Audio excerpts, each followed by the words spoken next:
Hi, this is Jennifer Selleck with Performance Marketing Insider TV. Thank you for joining us for the first in what we hope to be a long-running series of discussions with Rob Lenderman, the CEO of Boost CTR. This week we are talking to Rob about the advertisement that performed 817% better than its counterpart.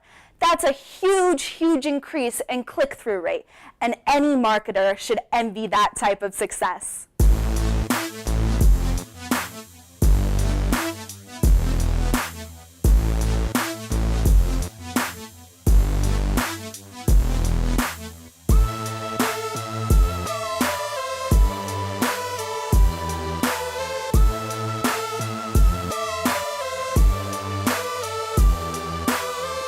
You mentioned this week that find is a power word of sorts for text ads. Why do you think that find is a better word than shop? So there's a couple of different reasons. If you think about shop is a very generic word. You think about going to like a local store, you walk in, there's a million things for sale. You have to wander the aisles. You never really know where things are at, exactly what you're looking for either.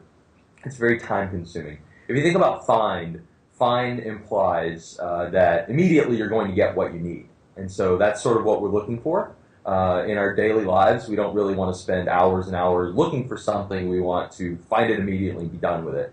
And so when you think about text advertising, the word find really implies that the site, this particular advertiser, is going to help you and guide you along to get what you're actually looking for in a timely manner. What other examples have you found in the past that are similar, that invite consumers to search instead of just shop?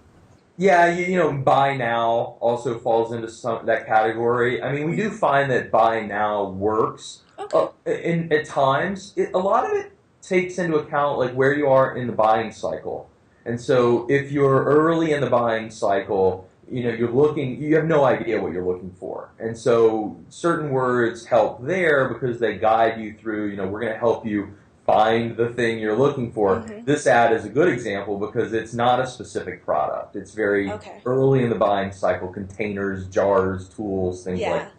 As you get further down the buying cycle and you're looking for a particular product, and you're in the mindset of, say, buying now, then buy now works better. So there's not a universal rule that works all the time. It's more of where you're at in the buying cycle, the product you're promoting. Is it more generic? Is it more specific? Things like that. You preferred the word eclectic over modern. Are they really comparable?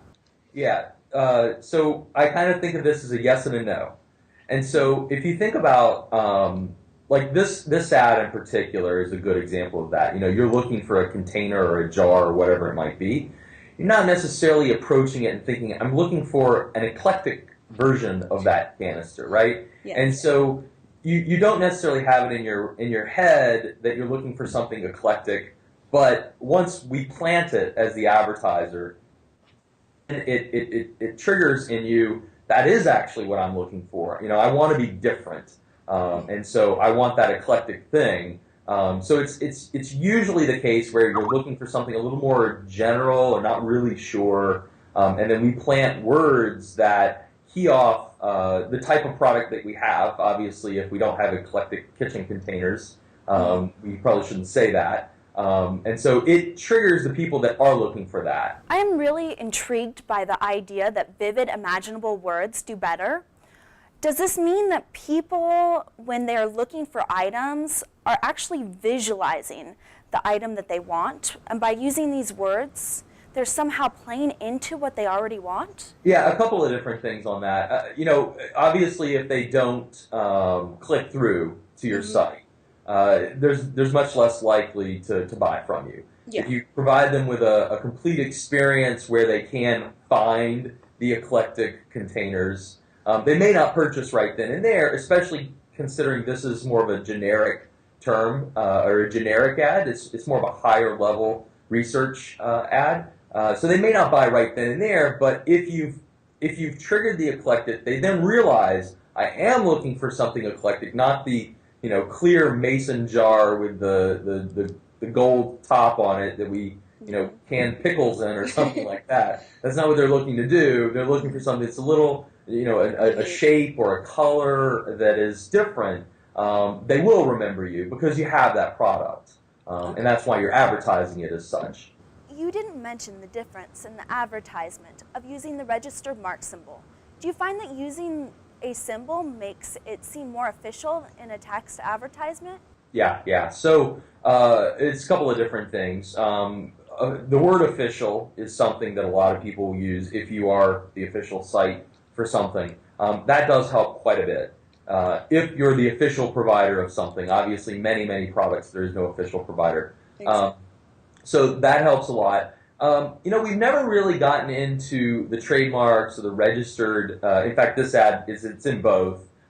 Most people can't use them, and so it's not a very frequent thing that that people start to use because they're not the one pushing the product. It also takes up space. You essentially lose a letter, and so a lot of times you're out of letters, and so trying to put it in can hurt. One of the things that we do find, though, is putting things in that catch your eye. There's a lot of ads on the page, and anything that can catch your eye to get someone to look at your ad. Obviously, they can't click unless they look at it.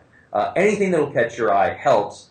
The registered marks is kind of small. It's not as prominent as, say, things that are bolded or the word official, things like that. So it's something to try. It's not necessarily a home run every single time. Try to use it. So, but it's good to test occasionally. Yeah, that's the thing is you always have to test these things. I mean, you look in this particular example of the Eclectic kitchen containers. We talk about kitchen containers or canisters versus jars versus tools.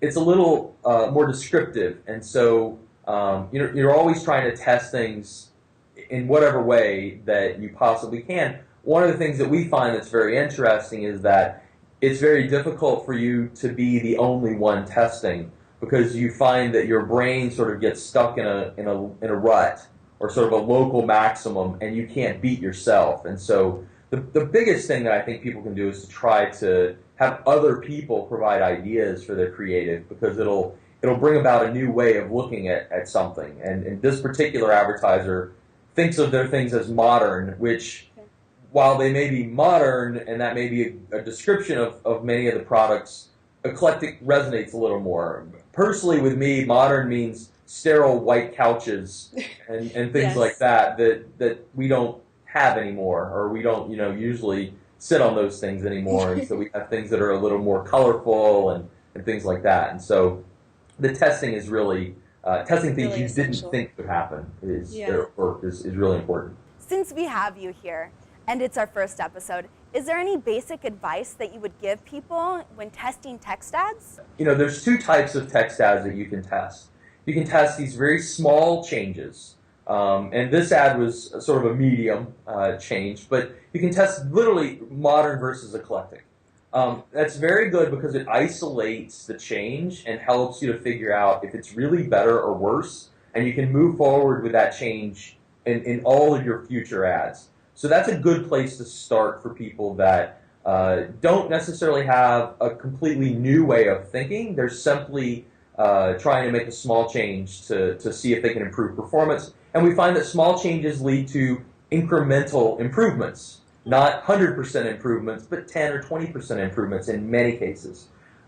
Getting that more radical change a lot of times requires someone to help you, someone that's maybe a customer, maybe a friend, depending on product that you're promoting, maybe your spouse, something that looks at it sort of for the first time and can immediately recognize what resonates with them, and you sort of become immune to it because you've been doing it so much. And so getting feedback from others is really, really important. Yes, that's one of the reasons that our company works so well is that we use crowdsourced professional copywriters who have been vetted and things like that, and they come with a fresh perspective. As you see here, modern versus eclectic. The advertiser's been doing this for a long time. They never thought about that. Thanks, Rob, for joining us for our first Win of the Week special. We are delighted to have you on Performance Marketing Insider and know that your knowledge will help a lot of marketers. We really appreciate that you are willing to share your insights with the rest of our industry.